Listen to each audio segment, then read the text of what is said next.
Você já reparou como pensar virou um risco? Hoje questionar é crime, dizer o óbvio é perigoso, e neste vídeo eu vou mostrar com Freud e com a realidade brasileira por que a censura atual não é apenas política, é sintoma. Vamos falar do narcisismo no poder, do silêncio como angústia, do retorno do recalcado e da infantilização do debate. E se você ainda acha que censura é proteção, talvez precise ouvir isso até o fim. Vamos lá. O Freud, ele nos ensinou uma verdade bastante desconcertante. O eu, essa parte de nós que diz eu penso, eu decido, eu sei, não é senhor em sua própria casa. Ou seja, o sujeito consciente não governa sozinho. Há forças inconscientes, desejos reprimidos, fantasias infantis, afetos negados. Tudo isso opera por trás do discurso mais racional.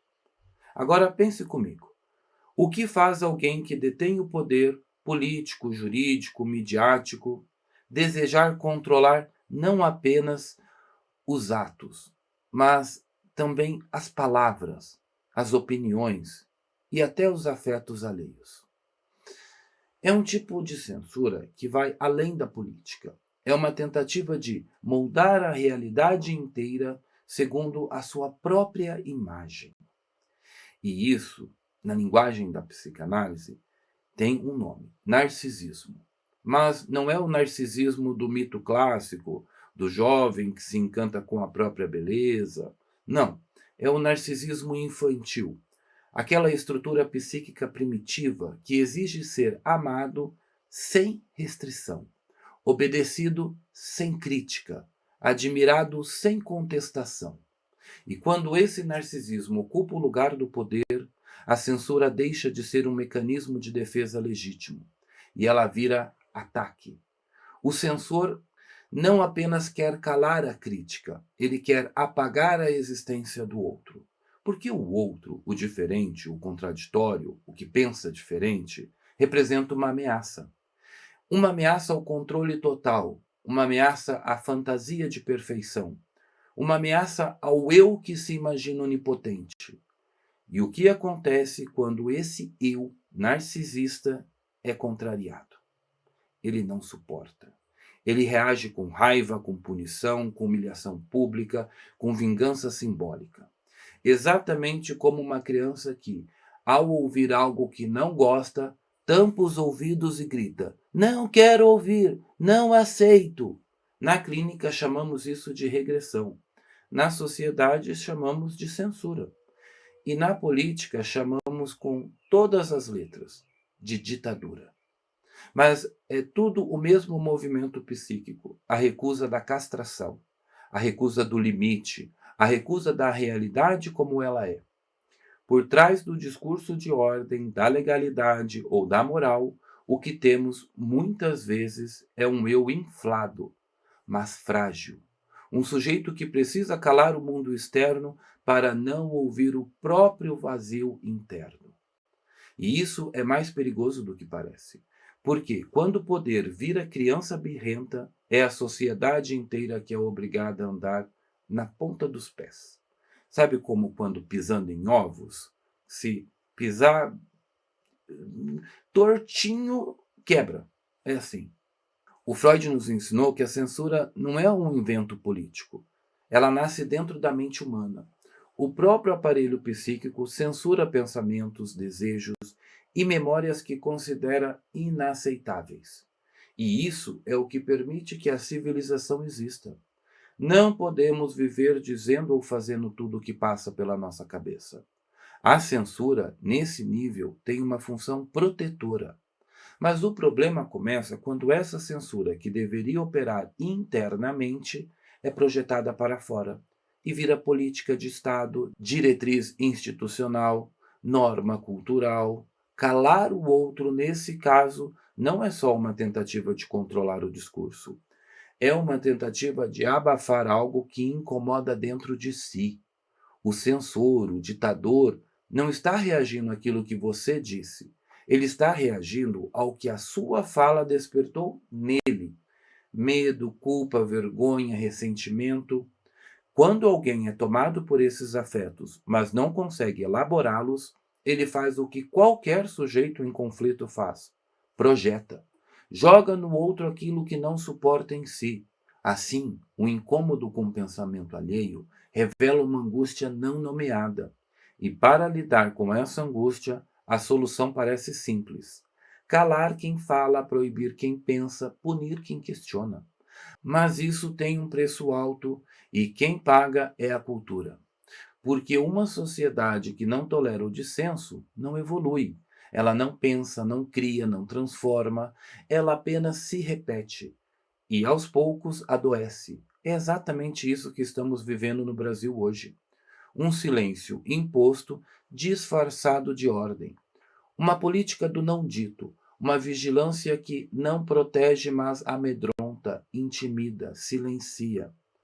Os nomes das coisas não podem mais ser ditos. Tudo é rotulado, tudo é criminalizado, tudo é esvaziado. Palavras simples como homem, mulher, pátria, verdade, justiça, democracia, todas se tornaram bombas semânticas. Dizer essas palavras fora do script ideológico pode lhe custar caro. Mas Freud também nos ensinou outra coisa. Onde há sintoma, há um retorno do recalcado. Ou seja, o que se tenta silenciar cedo ou tarde retorna. Seja como sintoma individual, como angústia, como depressão, como pânico, seja como sintoma coletivo, como a censura, como a perseguição, como o linchamento moral. O silêncio que vemos hoje não é paz, é anestesia. E quando a anestesia passar, talvez doa ainda mais perceber o quanto nos calamos por medo e não por convicção.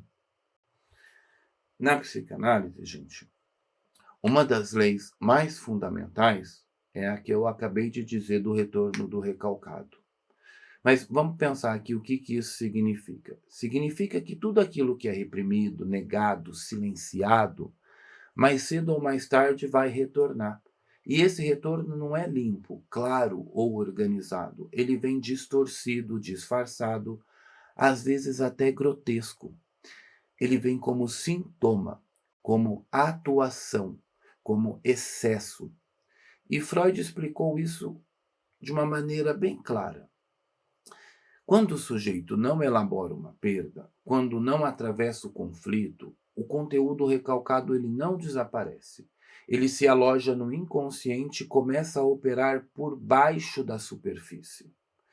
Pois bem, e o que isso tem a ver com o Brasil de hoje? Tem tudo.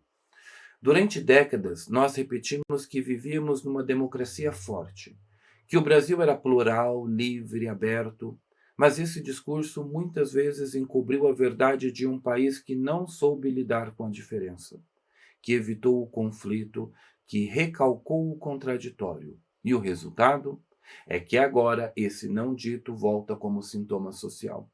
O autoritarismo não volta de farda, volta de toga. Volta com selo de segurança digital, volta com rótulo de regulação. O que antes era censura, agora é combate ao discurso de ódio.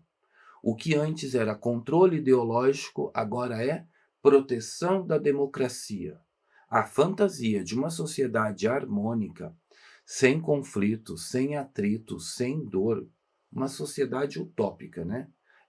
Essa sociedade, ela foi alimentada por muito tempo. Mas como toda fantasia, ela está começando a ruir, porque a realidade está entrando pela porta. E como o sistema não sabe lidar com essa realidade, ele vai tentar controlar tudo, regular tudo, monitorar tudo. Mas o que é que está por trás disso? Medo. Não é coragem que move um ditador, é pânico.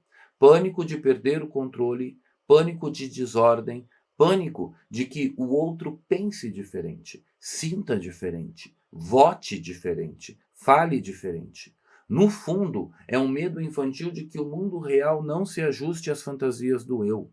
Freud dizia que o recalque é um esforço para expulsar da consciência aquilo que é incompatível com o ideal do sujeito. E o que não cabe nesse ideal, ele tenta apagar. Mas o inconsciente não obedece decretos. e a realidade não se curva a narrativas. É por isso que, quando o recalque volta, ele volta mais forte e mais perigoso. A censura de hoje é o sintoma do que ontem não foi enfrentado. E o risco é grande, porque um país que não elabora seus conflitos reprime. E onde há repressão sem elaboração, o retorno é sempre violento, irracional e autoritário. Hoje vivemos em um tempo em que pensar, gente, é um risco. Discordar virou crime. Você não pode mais expressar uma ideia sem ser acusado de alguma coisa. Não pode fazer uma pergunta legítima sem correr o risco de ser silenciado, rotulado, cancelado, né, chamado de extrema-direita. Não é exagero. É o sintoma de uma sociedade que regrediu psiquicamente. E na linguagem da psicanálise, nós estamos presos numa fase de fixação da fase anal. Aquela fase do desenvolvimento infantil marcada pelo controle. Controle sobre o que entra, sobre o que sai, sobre o corpo, sobre o outro, sobre a palavra.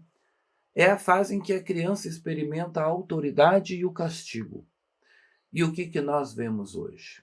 Uma cultura que está obcecada pelo controle do discurso, das opiniões, dos afetos, das postagens, das intenções e até dos silêncios.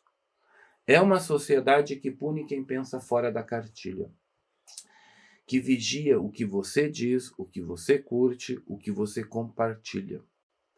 A cultura do cancelamento e a censura são irmãs siamesas. Ambas nascem de um superego primitivo, aquele superego que Freud descreveu como cruel, severo, implacável. Não é uma instância que educa, é uma instância que castiga. Não ajuda o sujeito a crescer, a elaborar, a se responsabilizar. Ela apenas pune, humilha e exclui. E o mais grave é que isso passou a ser visto como virtude. Castigar virou um sinônimo de justiça. Silenciar virou sinal de empatia. Excluir o outro, expressão de cuidado com o outro. Mas, na verdade, tudo isso é medo.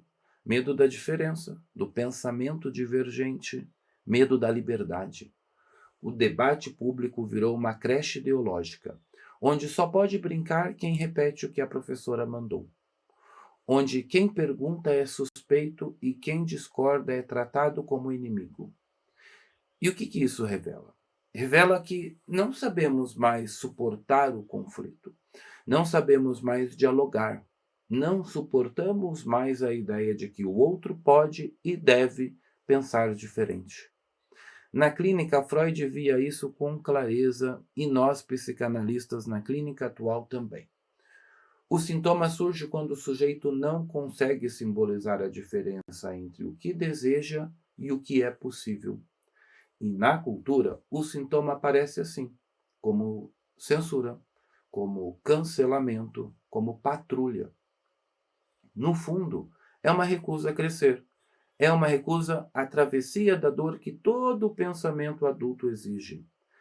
Pensar de verdade dói, implica renúncia, castração, implica limite. E uma sociedade que censura o pensamento é uma sociedade que parou de crescer. A censura no Brasil, ela não é apenas uma política de Estado, ela é um sintoma cultural. É o espelho de um país que tem medo de pensar. É o reflexo de um superego social adoecido, marcado por uma moral frágil, porém autoritária, por uma bondade performática, mas incapaz de lidar com o contraditório. E quando Freud dizia que o eu não é senhor em sua própria casa, ele estava falando da nossa estrutura interna. Mas hoje, o Brasil parece ter levado isso ao nível coletivo. O país não é mais senhor da sua linguagem. Não somos mais donos da nossa própria escuta. Vivemos sob o jugo de um único discurso, uma régua moral que tudo mede, pune e enquadra.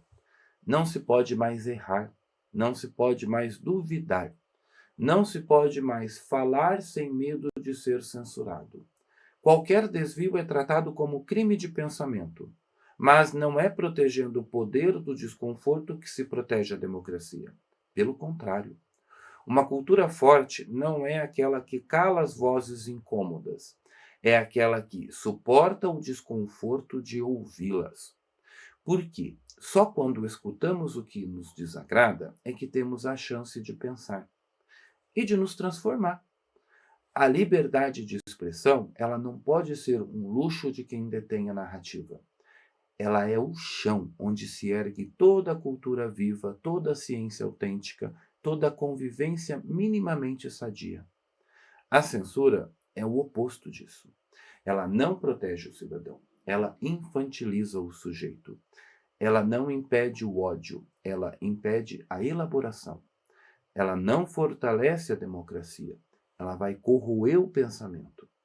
E se queremos pensar o Brasil de verdade, com maturidade, precisamos garantir o direito de falar. Mesmo quando a fala nos ofende, mesmo quando ela fere nosso narcisismo, mesmo quando ela nos obriga a rever certezas, porque, como Freud dizia, onde o recalcado está, é necessário que ele se torne consciente. Porque onde não se pode pensar, só resta repetir. E onde tudo é repetição, não há futuro, há apenas sintoma. E se você gostou, curta, comente e compartilhe com quem precisa ouvir isso. E me diga aqui embaixo, você acha que a censura de hoje protege ou infantiliza a sociedade? Eu sou Rafael Marques Menezes, psicanalista, professor, diretor da Escola Britânica de Psicanálise no Brasil. E se você puder considerar se tornar membro aqui do canal, isso apoia o canal, fortalece ele, ajuda ele a crescer. Também tem a nossa estagiária aqui, que ela também agradece, porque ajuda a pagar o salário dela. E nós nos vemos então no próximo vídeo. Eu fico te aguardando lá.